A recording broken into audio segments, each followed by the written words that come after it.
Welcome to the next instalment of Agrivision Agronomy by video. Today I'm going to talk to you about Beet Western Yellows virus.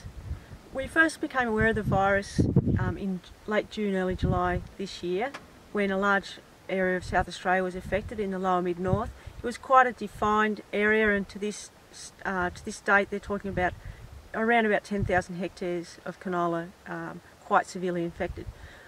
When we heard about those symptoms, we went out into our own crops and were able to easily identify visual symptoms of the virus. We then collected samples of plants, sent them off to Depi and Horsham and had them tested for the virus. We did have positive identification of the virus, and at that point we chose to go out and proactively control the green peach aphid, which is the main vector of the virus. As I mentioned, the virus is transmitted by the green peach aphid. It's quite unique in its transmission in that the virus lives in the gut of the green peach aphid. We chose to actively control the green peach aphid in our crops at that early infection stage, because we chose to keep that infection to a minimum within the crop and lessen the chances of it affecting the whole paddock. To this end, I think that was a good decision. We have low levels of noticeable infection in the crop now, even in those that were tested positive to the virus. The symptoms that we first saw included mottling of the leaves, as you can see here, cupping of the leaves, quite different to anything we'd seen in the crops before. We often see purpling in canola, but this was quite significant, quite different. So here now we'll have a close-up look at some of the mottling of the leaves. It is different to the normal purpling that we see in canola from something like nitrogen deficiency. It's almost a mosaic mottling effect.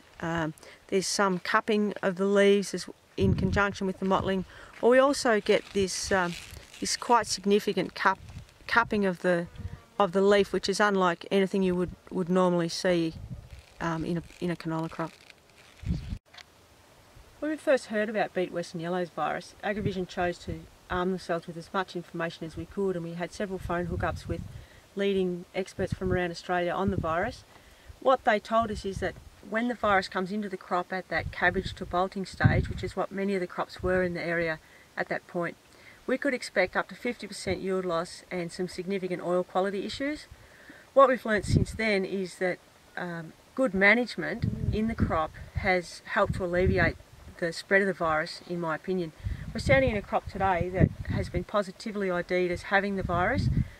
What we also know is that it's had good management. It had imidacloprid on the seed, it had adequate phosphorus at sowing, it was top dressed with 100 kg of urea, and it's sown back on a brown manure vetch crop from last season. So we know it's had everything in its favour to do as well as it possibly can.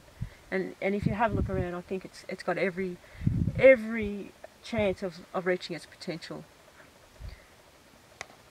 So on that, what we know is that poor management can also lead to greater infestation and greater impact from the virus. So if you come with us now, we'll go and have a look at a crop that's exactly in that situation. So we've jumped the fence into a paddock that hasn't had the sort of management program of the one we were just in previously. What I do know about this paddock is that it's sown back on a wheat stubble.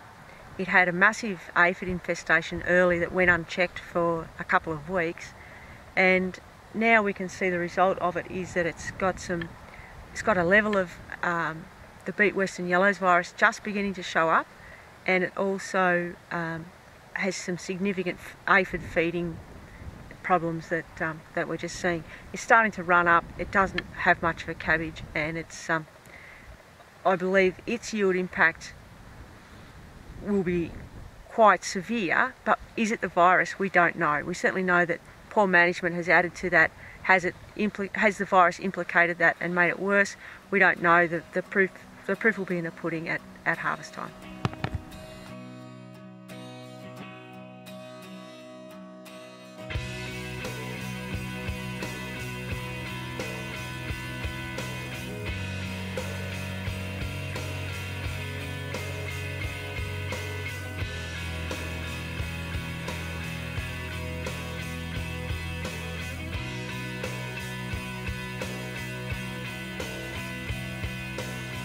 Look at the stars.